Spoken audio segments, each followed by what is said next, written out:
Lately, something seemed off with my mom, who lives alone. The first thought that crossed my mind was Alzheimer's. I suggested to my husband and mother-in-law that my mom move in with us, but they didn't agree. Worse, my husband said, "If you push this, we're getting a divorce." "Fine, I get it," I snapped. "If you want me to leave, I will, but you'll regret it." My name is Atoria, and I'm 35 years old. I work from home as an illustrator and currently live with my husband Powell and my mother-in-law. A few years ago, after the passing of my father-in-law, we decided to have her move in with us. I was concerned about her well-being, so I agreed to the arrangement. We had just built a new house, so space wasn't an issue, and we easily prepared a room for her. However, Powell doesn't earn much, and we couldn't afford the house on our own, so my mom helped us financially. My mother-in-law seemed thrilled about the decision, especially since Powell is her only son. After losing her husband, she began to smile more and seemed to regain her spirit within a few months. But that peace didn't last long. About 6 months into our living arrangement, she started picking on me. One morning, after eating the breakfast I had prepared, she sighed heavily. This tastes terrible." "Atoria, why do you keep serving me such salty food? What's your intention?" "I'm sorry, I tasted it before serving," I replied, trying to stay calm. "I don't want to hear excuses. Are you trying to send me to an early grave with all this salt?" "No, I didn't mean to." "And another thing," she interrupted, "why are you always hiding in your room? You should be doing the housework." "But I'm working right now," I protested. "Work? Sitting at your computer and drawing isn't work. How is that a job?" "This is my job. Yes, I draw, but it's not just for fun," I explained, feeling frustrated. "Don't talk back to me. If you do, I'll tell Powell you're neglecting your duties." That's not true, but that was just the beginning. She even started asking me for money. "Just $500, Atoria," she would say. I can't afford that right now." "Stingy, aren't you? Aren't you earning money with your computer?" she sneered. It was so cheeky of her to mention my earnings only when she wanted money. In the end, I gave in and handed her the cash. This went on for a while, and as my work suffered, my frustration grew. I couldn't take it anymore and decided to talk to Powell. "Hey, Powell, can we talk?" I asked hesitantly. "What?" "I just got back from work, and I'm tired," he replied, clearly annoyed. "I'm sorry, but can we do something about your mom? She interrupts my work daily, complains about the chores, and even asks for money. I can't get any work done, and it's really stressing me out." He looked at me with annoyance and responded sarcastically, "You know, you don't have to consult me about every little thing." "What?" I was taken aback. "When mom acts like that, it means you're not doing your job as a wife right. It's your fault. Besides, she's a housewife. Why can't you just give her some spending money willingly?" "Wait a minute. I do all the housework, and why should I be the one giving her money?" "Because if you were doing the housework properly, she wouldn't be upset. Understand that. Think of the money as a token of gratitude, a fee for her guidance on your poor housekeeping." "That's not." I started to protest, but his words left me dizzy. Instead of support, he blamed me. He continued looking down at me. "Listen, you're the wife here.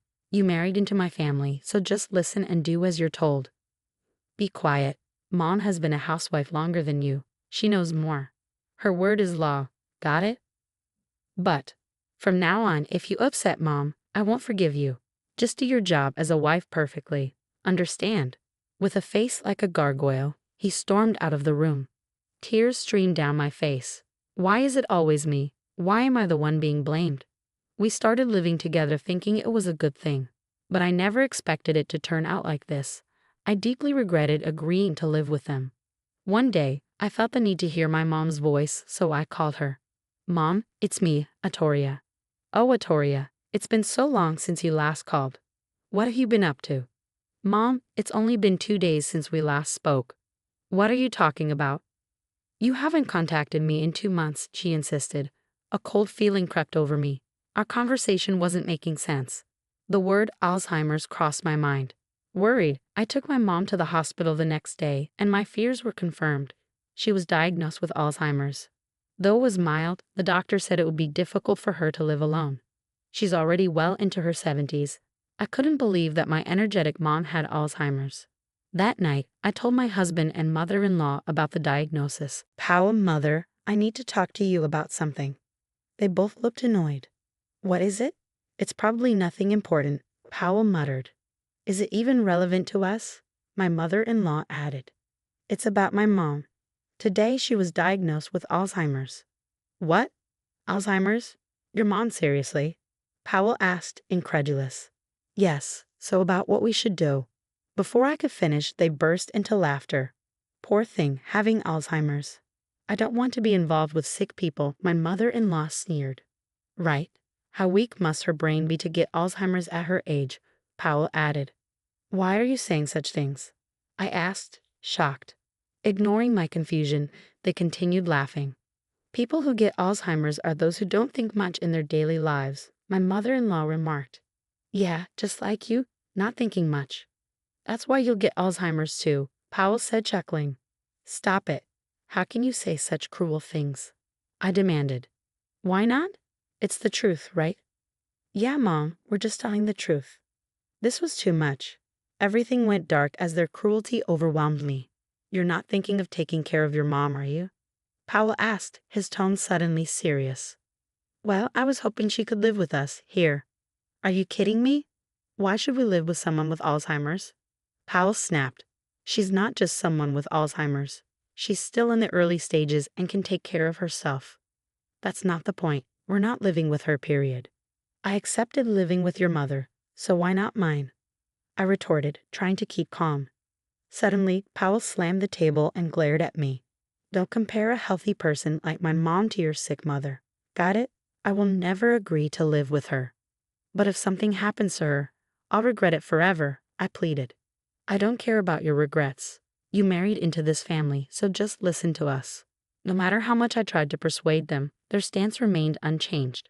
So I made another proposal. If we can't live together, at least let me visit her regularly. What? If you do that, we'll have to manage the housework. I'm just really worried about her. Please? No. Why not? Obviously, every time you visit her, it'll cost money and we'll have to pay for her medical bills. Our finances will suffer. It's my money. No, you're not visiting her. End of story. Far from living with my mom, I wasn't even allowed to go to her place.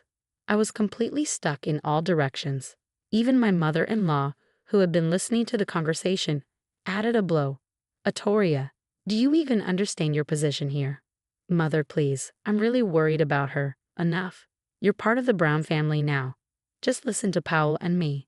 But enough. If you keep this up, we'll divorce. How dare you defy us? Get out. Hearing the word divorce from her, my husband joined in, barely holding back his laughter. Hey, divorce sounds good. We don't need a wife who prioritizes a sick person over her own family. Are you serious? I asked, my voice trembling with anger. You call yourself an illustrator, but you barely make anything. You're so arrogant, Powell sneered. It's a real job. Enough. Let's divorce. If you want to take care of a sick person so badly, just leave. All the anger I had been holding back exploded. I wouldn't let them mock me or my mom. They weren't my family anymore if that's how they felt. With my mind made up, I told them fine. If that's how you feel, I'll leave. For a moment, they looked shocked, but then they smirked. Good. Do what you want. Just leave quickly. I never thought you would leave on your own. I'm so happy, my mother-in-law said, grinning. I'll pack my things and go back to my mom's house. Send the divorce papers by mail. Sure thing. I'll get them from the courthouse tomorrow and send them right over. This is perfect. Just my lovely son and me living together. I'll go pack my things now. Hurry up. We're having a party with Mom tonight, Powell exclaimed. Sounds great. Let's go out for steak, my mother-in-law chimed in. This family was done. Watching them celebrate, I quickly started packing. Sitting with the two of them smiling broadly, I left that house behind. A few days later, I received the divorce papers from Powell, which I promptly signed and submitted. When I told my mom, she looked apologetic. I'm so sorry, Atoria. This is all because of me. Don't be silly. I feel so much better without those terrible people as family. When you first mentioned living together, I was actually worried about your mother-in-law. She's a bit off, right? I should have stopped the construction of the new house more firmly. I'm truly sorry. Don't apologize. I'm happy now, living here with you. Atoria, thank you so much. So is that matter all settled? Yes, it's all good. I'm already on it. I showed her the documents and my mom smirked mischievously. That's right. I won't let it end with just a divorce. My revenge is just beginning. 2 weeks later, just as I expected, I received a frantic call from my ex-husband. Hey, what the hell are you thinking? What do you mean? I asked, playing innocent. You know exactly what I mean. I got the house sale documents. You sent them, didn't you? Yes, I did. It's all written there. Any problems? Don't play games with me, selling our house. I'll never allow it. The first thing I did after divorcing my husband was sell the house we lived in with his mother. He seemed to have forgotten about the time we built the house. And now he was angry and feeling betrayed. Why can't you sell that house? It's ours. Ours? Really? It's marital property. We're divorced, so we need to split the assets fairly. His absurd claim made me burst into laughter. Are you kidding? Split assets? Don't make me laugh. What's so funny? He demanded. Do you even realize why we were always short on money? That's because you never earned enough. I have savings, he protested. You're wrong. I had to give money to your mother almost every day. That's why my savings are almost gone. If we were to split assets, I'd just take half of your savings. You're joking, right? His voice faltered, as if he hadn't realized that my savings were nearly depleted. Still, he persisted. But we have the house. Our house. I told you I'm selling it. You can't decide that on your own. My mom and I live there. If you insist on selling, give me half the sale price. Remember when we bought the house? My mom paid for it in full because we couldn't get a loan. Did she? He asked, sounding unsure. Yes. At that time, I wasn't earning much, and you had just changed jobs with a low salary. My mom paid for the whole thing. I recently checked the property deed with her. The house is in her name. Oh, he trailed off, realization dawning on him. I remember now. I left everything to you. I thought so. But now you understand, right? We don't have the right to decide whether to sell the house. It's up to my mom, and she's on my side. Got it. Damn it, he muttered, finally realizing his position. His tone shifted to one of desperation. Please wait. What will happen to my mom and me without this house? I don't care. We filed for divorce, so we're strangers now. I owe you nothing. Don't say that. I apologize for everything. Just leave the house, please. So what's your plan? Buy the house in full from my mom? I asked, knowing it was impossible. Don't joke. That's impossible, he snapped, revealing his frustration. You heartless woman. His true feelings slipped out, and I seized the moment. Now you're asking for help? Do you think I'll forget all the times you and your mother belittled me? You think we can just pretend it never happened? You brought this on yourself. Please wait. I'm begging you, he pleaded. But it was too late. I'm genuinely relieved to cut ties with you and your terrible mother. From now on, it's just me and my mom. I couldn't care less about what happens to you too. I hope you both sink to the lowest depths together. I hung up the phone without waiting for a response and blocked his number. And just like that, I was finally free from them. Later on, I heard they moved out of the house and started living in a cramped apartment.